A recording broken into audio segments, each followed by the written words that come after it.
4 বছরের আয়াতের প্রশ্ন, বাবা কি চকলেট আনতে গেছে? লাইফ শেষে জীবন সঙ্গী সোনিয়ার সাথে ফোনে কথা বলতে বলতেই মৃত্যুর কোলে ঢলে পড়েন চ্যানেল এস-এর রিপোর্টার তরিকুল ইসলাম শিবলি। মঙ্গলবার দুপুরে ডাকসু নির্বাচনের সরাসরি সম্প্রচার করছিলেন শিবলি। লাইভ শেষ করে স্ত্রী সোনিয়াকে ফোন দিয়েছিলেন শরীর খারাপ লাগছে বলে। এরপরই না ফেরার দেশে বাবা মায়ের একমাত্র সন্তান শিবলি। পরিবারের অভিযোগ, কাজের সময় কিংবা আর্থিক নিরাপত্তা কিছুই নেই এই পেশায়। আরো জানাচ্ছেন শাহনাজ শারমিন। আমি বাচ্চাগুলোকে কি বলবো? আমি কালকে আসছি, আয়াত বলছে মাম্মা বাবা এখন আসেনি, বাবা কি চকলেট আনতে গেছে, বাবা কি চকলেট আনতে গেছে।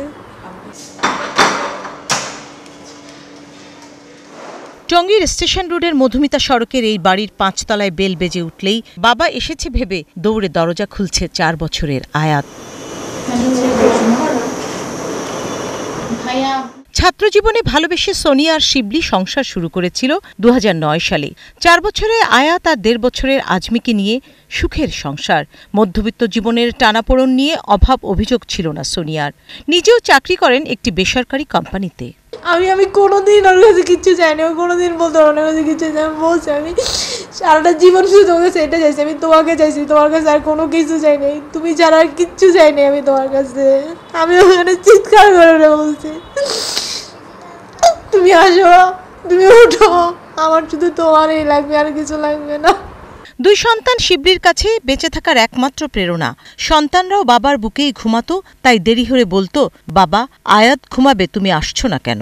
আর আয়াত ভিডিও কল দিয়ে বলতো, বাবা আয়াত বসে আছে না এই ডাইনিং টেবিলে, এইখানে বসে থাকতো, শিবলি না আসা পর্যন্ত এইখানে বসে থাকতো, আমার বাচ্চারা এইখানে বসে থাকতো, বাবা আসতেছে না। ও এত ছোট একটা বাচ্চা, ও বলতে কি আয়াত ঘুমায় গেলে বাবাকে কে খাওয়াবে, বাবাকে কে পানি দিবে, আয়াত যদি ঘুমায় যায় বাবাকে কে খাওয়াবে। ও 2টা হাতের মধ্যে 2টা কোলে 2টা বাচ্চাকে নিত, নিয়ে বলতো আমার 2টা জান্নাত, দেখছো দেখছো আমার কত ভালো, কত সৌভাগ্য, আমার 2টা জান্নাত, আল্লাহ আমাকে 2টা জান্নাত দিছে। যত রাতেই ফিরত দুজনে বারান্দায় বসে চা খেত। এটি ছিল তাদের জীবনের একমাত্র বিলাসিতা। সাংবাদিক পেশায় সময় বের করা কঠিন, তা নিয়ে কখনোই অনুযোগ ছিল না সোনিয়ার। তবুও বাড়ি ফেরার তাড়া দিয়ে যে ফোন করতেন শিবলিকে, তার কখনোই করা হবে না। আমাদের দুজনের সময় মিলতো না, তো আমরা সময় পেতাম না। আর বাচ্চা আছে, মানে একটু সময় পেলে বাচ্চাদেরকে নিয়ে বাইরে যেতাম বা করতাম, চেষ্টা করতাম, মানে অনেক ব্যস্ততার মধ্যে আমরা দুজন চেষ্টা করতাম যে বাচ্চাদেরকে একটু ভালো টাইম দিই, একটু করি।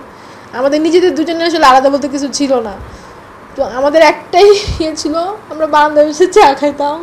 অফিস থেকে যত রাত্রে আসতো, লাস্টে আমাদের অ্যানিভার্সারিতে আমাকে কেক দিয়েছিলাম, ওই কেকে আমি লিখছিলাম আমি জান্নাতে গিয়ে তোমার সাথে চা খেতে চাই। আমি কি জানতাম ও চলে যাবে, আমি কি জানতাম। এই ছিল আসলে এখান থেকে সর্বশেষ শেষ ফোনটা সোনিয়াকে দিয়েছিলেন লাইভের বিরতিতে। সোনিয়ার আফসোস, বুঝতে পারেনি এটি তার শেষ বিশ্রাম। যে লোকটা 5:30টার দিকে বাসা থেকে বের হয়ে যাচ্ছে, আমি বললাম একটু চা খেয়ে যাও, লেকিন এখন চা খাবো না, কেন ভালো লাগতেছে না, অফিসে গিয়ে একবার নাস্তা করবো। কি সুন্দর হাসি মুখে আমার কাছ থেকে বিদায় নিয়ে গেছে, আমি কোনোদিন চিন্তা করছি আর আসবে না। সোনিয়া বলছিলেন শিবলি হয়তো জানতো আর বেশি দিন সময় নেই, তাই গত কিছুদিন বারবার নিজ থেকেই ফোন করে খোঁজ নিতেন, যা ব্যতিক্রম ছিল। এই যে ডাকসুরিয়ে তো যে যাবে জানি, সে ডিউটি করে আসে, আমি বললাম তোমারটা কালকে ভোরে যেতে হবে, তুমি আগে চলে আসো, আগে চলে আসো। সে আগে চলে আসে তো 10:30টার দিকে বাসায় আসছে। এসে ওই দিন জানি কি হয়েছে, ও কেন জানি আবার নিচে নামছে, নিচে নেমে আয়াতকে নিয়ে নিচে নামছে। আমি বলছি তুমি আবার নিচে যাচ্ছ বলে, আমি না চশমা রেখে আসছি। গেল নিচে গিয়ে আয়াতকে নিয়ে গিয়ে ওরে চকলেট কিনে দিল, আমার জন্য সে পেঁপে কিনে নিয়ে আসছে।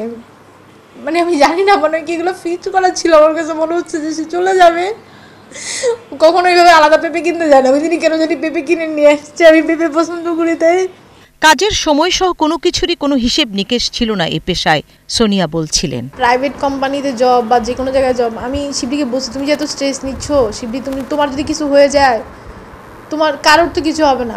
আমি প্রায় এই কথাটা বলতাম, তুমি যে এত স্ট্রেস নাও, তুমি যে এত করতেছো, তোমার যদি কিছু হয় কারোর তো কিছু যাবে আসবে না, শুধুমাত্র আমার আর আমার বাচ্চাদের যাবে আসবে। সে মানে আমি না আসলে কি বলার কোনো ছিল না, আসতো কাজ আছে চলে যাচ্ছে, মানে কি করবো, ওইটার সাথে তো মানে অ্যাডজাস্ট হয়ে যাওয়া ছাড়া কোনো উপায় নাই। তো মানে জিনিসটা এতই লাগতেছে যে গত কদিন আমি জানি না আমি কেন বলছিলাম যে মানে ও আসতে পারে না, আমি ওকে দেখে বলতেছি কি আচ্ছা তোমার তো আমার দেখাই হয় না, আমি তো তোমার চেহারাই দেখি না, আমি ওরা বলতেছিলাম যে তোমার তো দেখার জন্য অ্যাপয়েন্টমেন্ট নেওয়া লাগবে। বিদায় দেবার আগে বারবার সোনিয়া জেগে ওঠার জন্য শিবলিকে ডাকছিলেন। সারাটা জীবন শুধু তোমার কাছে এটা চাইছি, আমি তোমাকে চাইছি, তোমার কাছে আর কোনো কিছু চাই নাই, তুমি ছাড়া আর কিচ্ছু চাই নাই আমি তোমার কাছে। আমি ওখানে চিৎকার করে বলছি তুমি আসো, তুমি উঠো, আমার শুধু তোমারই লাগবে, আর কিছু লাগবে না। আয়াত আজমি এখনো বুঝে উঠতে পারেনি বাবা আর ফিরবে না, চলে গেছে না ফেরার দেশে, হারিয়ে গেছে সারা জীবনের জন্যে। মা আমার বাবা কই, আমার বাবা কই, আমার বাবা নাকি হাসপাতালে, মামা আমার বাবা কই। আমি মাম্মা আমি বাবার কাছে আসি, আমি আসতেছি, আমি বাবার কাছে আসি। ৩৮ বছরের টকবকে ছেলেকে হারিয়ে কিছুটা নির্বাক ৮০ বছরের বৃদ্ধ বাবা AKM সাহেবুল্লাহ, মা আমাতুল কাউস। ছেলের মৃতদেহ নিয়ে বাবা গিয়েছেন কুমিল্লার বুড়িচঙ্গের এদবারপুর গ্রামে। এখানেই ছেলেকে দাফন করলেন। সোনিয়াকে বলেছেন আর ঢাকায় ফিরবেন না, একমাত্র সন্তানের কবরের কাছেই থাকবেন যতদিন বেঁচে আছেন।